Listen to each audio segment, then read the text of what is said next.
Welcome to the second episode of Grassroots. We're here to show you how easy it is to grow food for you, your family and your community. In this episode we're privileged to be in Milwaukee Swamps in the beautiful Muriwai Valley. We will be discussing how to maintain orchards to get the maximum yield for the least amount of effort. This is a good example of a tree that's enjoying life. A year ago was pretty bedraggled, wasn't producing any fruit. The fruit it was producing was pretty bitter and sour. The soil wasn't right, it didn't like where it was. So in a year I've turned it around and given it a bit of a prune back, given it some mulching. Mulch is very important. You need to be doing it in the spring to retain the moisture and to just build up the biodiversity and the microbial life in the soil. Crucial to maintaining a good orchard is your mulch. And also, if you could see, have a look at this tree here. This tree this time last year was yellow and just a couple of sticks. It's really come away just purely because we've mulched, we've fed it, we've given it exactly what they like, and now it's producing for us. And I mean, this is a lot of fruit and they're picking almost every day for the two kids that live here.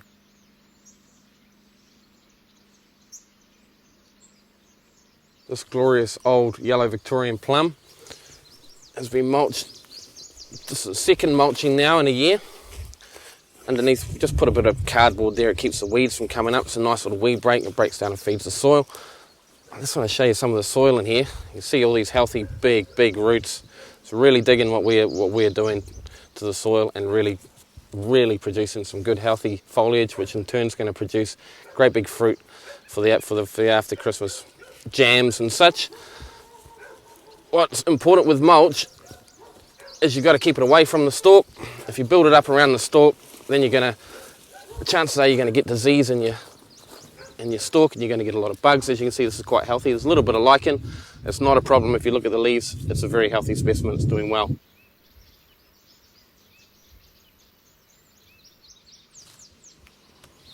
This tree is loving life. When we started out, this tree was not very happy at all. It was only a year ago since we turned it around. The soil was sour, clay, swampy, anaerobic. We've had to drain the whole thing, but the soil also needed work on top of that. So what we've done is we've added manure, compost, specialist citrus food to give it a little bit of a boost, an organic feed, and then which you can also pick up at any old garden store, and then the mulch. And it's that simple, guys. It's really that simple. All you're doing is keeping your moisture in, keeping the nutrients flowing, and you keep your fruit growing and more flowers growing and producing more and more fruit. This tree is absolutely laden and they pick every day. So we've discussed how to bring an existing ailing tree back to life. So now we're going to discuss how to bring ailing soil back to life to prep for future trees. We're going to be planting up some trees in the next year or two. Meanwhile, we've planted tree loo soon, which is going to fix the nitrogen naturally to the soil, which prepares the soil for us for our planting in the future. This plum tree was pruned a couple of months ago. It got me in to do it. I didn't prune it last year. I just wanted to feed and focus the growth to see where I needed to prune the tree for this year. So what I've done is cut inwards. One way of doing it, which as you can see doesn't look like it's been pruned, you can cut inwards from the top on an angle, which makes it produce branches that grow out this way, lovely little fruit setting in there. And it makes it look much more natural, doesn't make it look so rough. If you're cutting it this way, you cut it right next to a node where you can see a bud coming through just in the springtime. So in the last 3 months we've had this much growth and we've got fruit setting already. The ideal orchard climate is warm, sheltered. Sadly in New Zealand most of our places are wind exposed, windy aspects. So Doc Greenthumb tip, if you've got a windy aspect, plant a Fijo wind belt. That'll keep the wind away and make your trees really thrive. Thanks for having us here. Really appreciate that, being able to walk around and show the orchard that we've been doing over the last year that we've been working together on. What we'd really like to ask you is the tangible results you're seeing in your day-to-day family life. Like, how has leaning towards self-sustainability improved your life? Well, I mean, it's the freshness, you know. I mean, kids have always got energy, but, you know, the freshness of all the food that we know that they're eating. You know, the kids go out in the morning, they collect the eggs, you know, they pick the beans on the way past. Perfect. And, like, the idea of the property was that they could walk around and collect some fruit from every place. They'd be able to get raspberries, berries, apples, you know, and hopefully all through the season. Yeah. And with the orchard developing that, you know, we've got the beehive around the back, which is great. So they, you know, obviously do all the pollination and So we just want the kids to be able to eat as fresh a food as they can from the garden and know where it's come from and know it's got no pesticides or any residues on it, or that's it. Health and well-being here at Grassroots, folks. Yeah. And if it's not from us, it's from our neighbours. You know, the neighbours bring down baskets of their food. They go heaps, and that's the community spirit we're trying to promote. That's just exactly what we're trying to promote with Grassroots.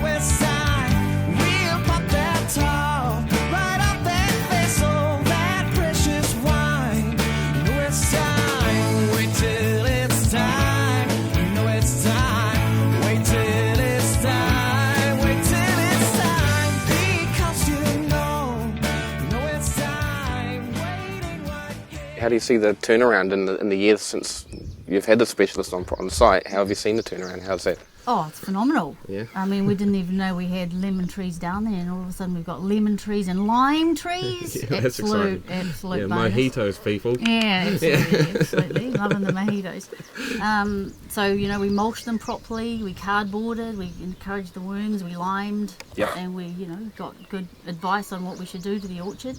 Yeah. Got you in to prune it, and now, you know, we should see some good results. Real results, yeah. 4 basic fundamentals of orchard maintenance that we must remember are water retention through mulch, correct pruning methods, constant supply of nutrients, and shelter. So if we get these 4 fundamentals right, you too could have an orchard that provides ample food for you, your family, and your community. Much love from the Grassroots team. We'll see you in the next episode.